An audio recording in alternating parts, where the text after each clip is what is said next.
Bienvenue sur Reddit, le meilleur de Reddit, mais en français. Aujourd'hui, pour fêter Halloween, je vous ai préparé une compilation de témoignages Reddit terrifiants. J'espère que ces histoires vraies vous plairont. La première histoire a pour titre Je crois que quelque chose m'a suivi depuis l'hôpital. Je vais être direct, j'ai passé un peu moins d'un mois à l'hôpital, et les infirmières n'arrêtaient pas de faire des blagues que j'étais à l'étage hanté. Elles ont reçu plein d'alertes et voyaient des mouvements dans ma chambre pendant que je dormais. C'est arrivé à un tel point qu'elles ont dû désactiver certains appareils parce que les alertes inutiles me réveillaient sans cesse. Ça a commencé immédiatement quand je suis rentré chez moi. Je sortais de la voiture et ma mère et moi on a clairement entendu quelqu'un crier mon nom quand j'ai trébuché. Ensuite, quand elle m'a aidé à me mettre au lit, on a entendu des bruits qu'on n'avait pas à expliquer. On ne savait pas d'où ils venaient. On a regardé de partout mais on n'a rien trouvé et on a lâché l'affaire. Puis, cette nuit-là, ma couverture et mon t-shirt ont été tirés tellement violemment que ça m'a fait me retourner sur moi-même. Et j'ai fait une crise juste après, j'ai eu des convulsions. Et enfin, hier, je suis sorti de mon lit seul, mais je me suis effondré par terre. J'étais en pleine confusion, exténué et à bout de souffle. C'était impossible, absolument impossible pour moi d'appeler à l'aide. C'est arrivé tellement vite. Mais à ce moment-là, ma famille est arrivée en courant dans ma chambre. Ils m'ont pas entendu tomber, mais ils insistaient qu'ils avaient entendu quelqu'un crier leur nom et que ça venait de cette partie de la maison. Au début, ils pensaient que c'était l'un d'entre eux, mais quand ils se sont rendus compte que c'était pas le cas, ils m'ont demandé si c'était moi. Mais je sais que c'est impossible. Ma mère m'a dit qu'elle a entendu quelqu'un crier son nom, celui de mon père et celui de ma sœur, avec une voix terrible. D'après elle, c'était la voix de quelqu'un en train de se faire violemment attaquer. Je suis tellement perdu. Je suis réaliste, j'aime les sciences, et je crois en des explications rationnelles. Mais qu'est-ce qui peut bien se passer? Est-ce que quelqu'un peut m'aider? Ou au moins me donner des conseils sur ce que je devrais faire? J'ai l'impression de devenir folle. L'histoire suivante a pour titre J'ai trouvé mon ancien journal intime, et quelque chose ne va pas. Bon, je publie pas ici d'habitude, mais j'ai besoin d'en parler parce que j'ai l'impression de perdre la tête. Ça a commencé il y a une semaine, quand j'ai trouvé mon journal intime de quand j'avais 10 ans. J'avais complètement oublié qu'il existait, mais je l'ai trouvé dans mes vieilles affaires au grenier, pendant que je faisais du tri pour un vide-grenier. J'étais très excité au début de retomber sur mes vieux souvenirs. C'est comme une photo détaillée de mon enfance. J'ai commencé à feuilleter le journal. Il contenait des infos sur tous mes petits tracas de l'époque, mes crushs, et des infos sur mon quotidien. Mais ensuite, j'ai trouvé quelque chose de bizarre. Il y a un passage du journal que je ne me rappelle pas du tout avoir écrit. Il est daté du 16 mars 2011, donc le jour après mon 11e anniversaire. Ça commence normalement. Je parle de ma fête d'anniversaire et des cadeaux que j'ai reçus. Puis ça change complètement de ton. Voici ce que j'ai écrit. Maman dit que je dois plus retourner dans le grenier. Elle dit que c'est dangereux, mais j'entends encore les murmures qui viennent de là-haut. Hier soir, il répétait mon nom.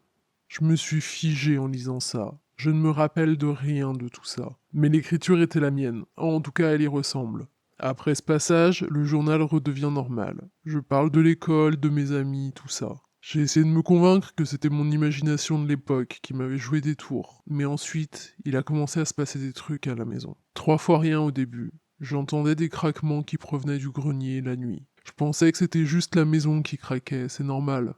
Mais ensuite, j'ai entendu des pas lents, délibérés. Il y a 2 nuits, les choses ont empiré. Je me suis réveillé vers 2 heures du mat, et j'entendais quelque chose qui bougeait au grenier. Pas juste des pas, comme si quelque chose était traîné au sol. Quelque chose de lourd. Mon cœur battait la chamade, mais je me suis forcé à me lever et aller voir ce qu'il se passait. Quand j'ai ouvert la porte du grenier, le bruit d'un objet traîné au sol a cessé. Mais l'atmosphère était lourde, comme si quelqu'un m'observait. Hier, j'ai décidé de lire la suite du journal, et j'ai trouvé un autre passage que je ne me rappelle pas avoir écrit. Ça disait Il est à nouveau au grenier. Il veut que je revienne. Il dit qu'il se sent seul, mais je veux plus monter là-haut. Maman dit que c'est dangereux, mais il n'arrête pas de m'appeler. Il sait que j'ai peur. Le truc, c'est que ma mère n'a jamais dit quoi que ce soit sur le grenier qui serait dangereux. D'ailleurs, on s'en servait très peu quand j'étais petite. Donc d'où sort cette histoire? Et c'est qui ce il que je mentionne dans le journal? La nuit dernière, je me suis réveillé et j'ai entendu un murmure. Pas des craquements, ni des pas. Un vrai murmure. Et je vous jure, j'ai entendu mon nom, comme dans le journal. Mais quand je suis allé vérifier, le grenier était vide. Je sais pas quoi faire. Je commence à avoir l'impression de perdre la tête. Je me suis dit que je devrais peut-être brûler le journal, mais quelque chose m'en empêche. Je me suis dit que je trouverais peut-être des réponses si je le lis en entier, mais je suis terrifié à l'idée de ce que je pourrais trouver dedans. Est-ce que quelqu'un ici a déjà vécu quelque chose de similaire? Est-ce que ça pourrait être un traumatisme d'enfance qui ressurgit? Ou est-ce que c'est possible qu'un vieux journal change? J'ai besoin de conseils. L'histoire suivante a pour titre La ville où j'ai grandi ne voulait pas me laisser partir. J'ai déjà vécu plusieurs glitches dans la matrice, mais celui-ci est clairement le plus dramatique. J'ai grandi dans une petite ville, environ 2 heures au sud de Phoenix, aux États-Unis. Je détestais vivre là-bas. Et entre ça et le fait que ma copine m'avait quitté, j'en ai eu marre et j'ai décidé de tout plaquer et de partir. C'était en 2002. J'ai entassé tout ce que je possédais dans des sacs poubelles et j'ai tout mis dans mon pick-up. En quelques heures, j'avais vidé mon appartement de toutes mes affaires. À 21 heures, j'étais en route pour Phoenix. Quelques détails sur ce trajet. En respectant les limitations de vitesse, ça prend environ 2 heures et demie. Et je l'avais fait tellement de fois que j'aurais pu le faire les yeux fermés. C'est une route ennuyeuse en remontant la vallée dans laquelle se trouve ma ville. Ensuite, il faut redescendre de l'autre côté de la montagne. Et pour finir, il reste 2 heures de route, au milieu d'un désert complètement plat et vide. Mais cette fois-là, tout s'est pas passé comme prévu.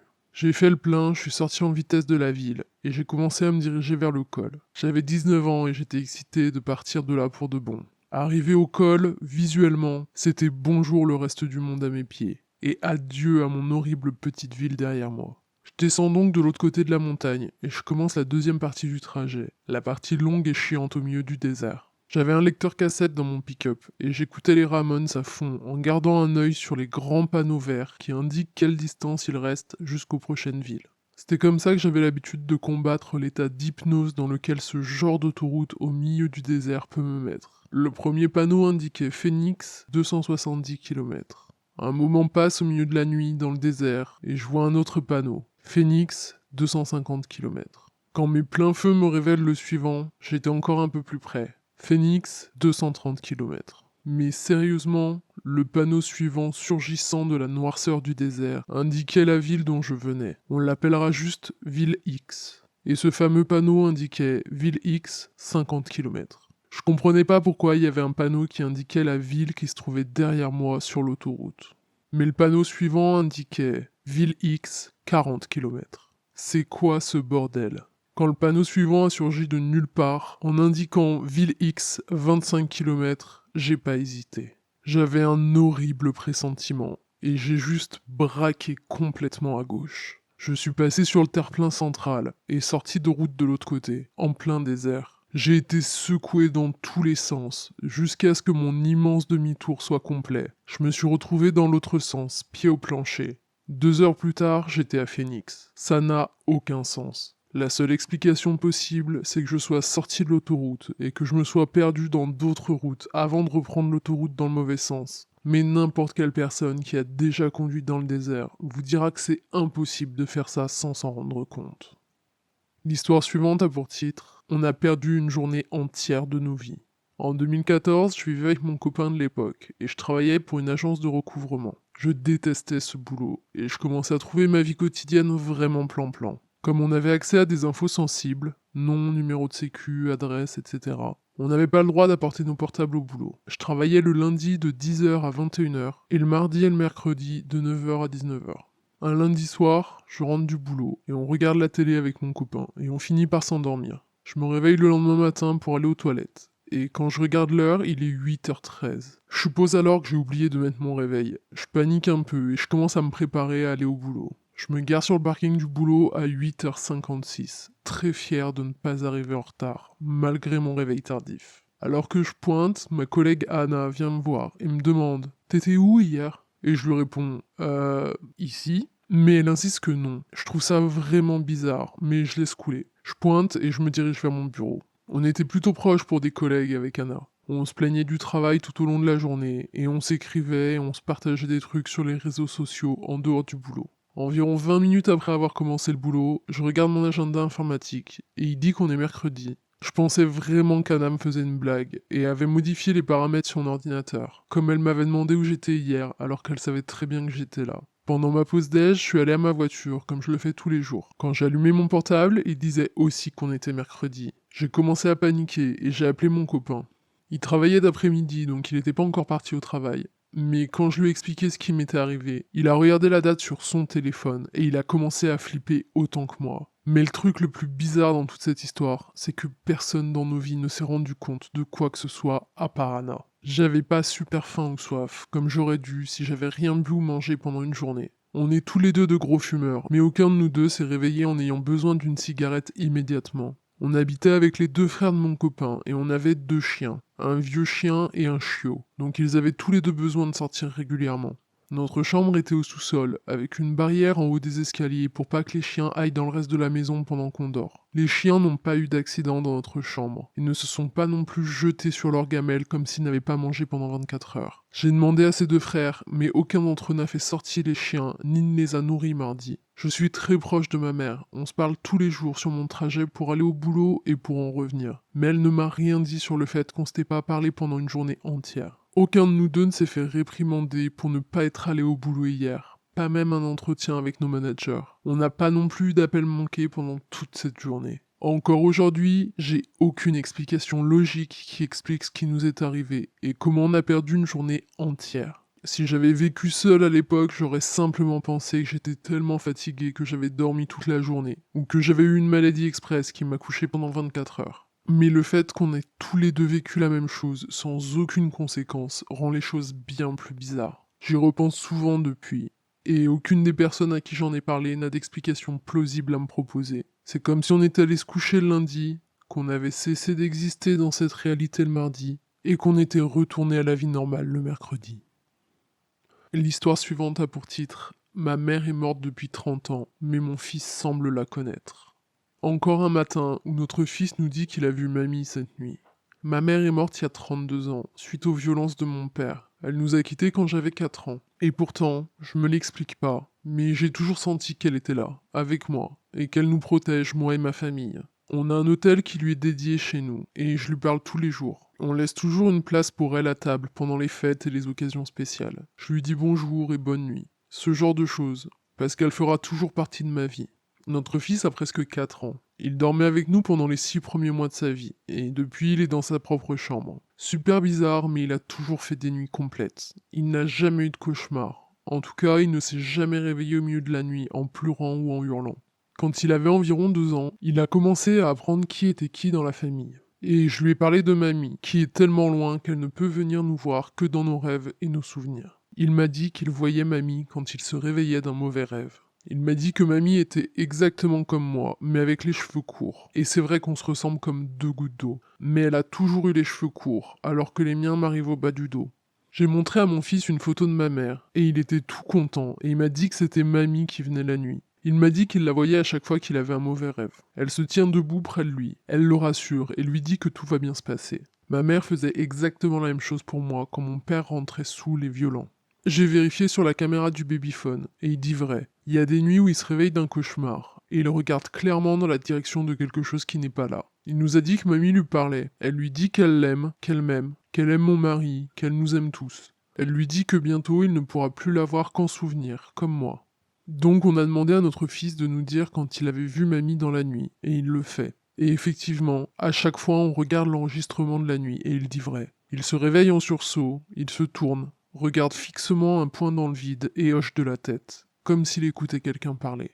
Il y a rien d'autre de vraiment bizarre chez nous. Ok, parfois quand je parle à mon mari de ma mère, son collier sur son hôtel bouge un peu alors qu'il n'y a pas de courant d'air. Les jouets de mon fils sont parfois déplacés sans explication, mais rien d'extrême. Genre un jouet qui était dans la voiture se retrouve soudainement dans la maison, même si mon fils n'est pas à la maison et que personne ne touche ses jouets. Parfois mes épices jouent aux chaises musicales sur mon étagère. Des petites choses comme ça. Je crois pas vraiment aux fantômes, mais je crois que tout ça c'est ma mère. À chaque fois que je remets les choses à leur place, je dis toujours « Merci maman, moi aussi je t'aime ». Parce que je crois vraiment que c'est ma mère qui m'envoie son amour depuis l'au-delà. L'histoire suivante a pour titre « Ma voiture a changé de couleur d'un jour à l'autre ». Cette histoire m'est arrivée en 2018, et honnêtement, c'est pas un peu bizarre le nombre de personnes qui ont des histoires qui datent de cette année-là spécifiquement. En traînant sur ce subreddit, je me suis rendu compte que c'était quelque chose de très fréquent.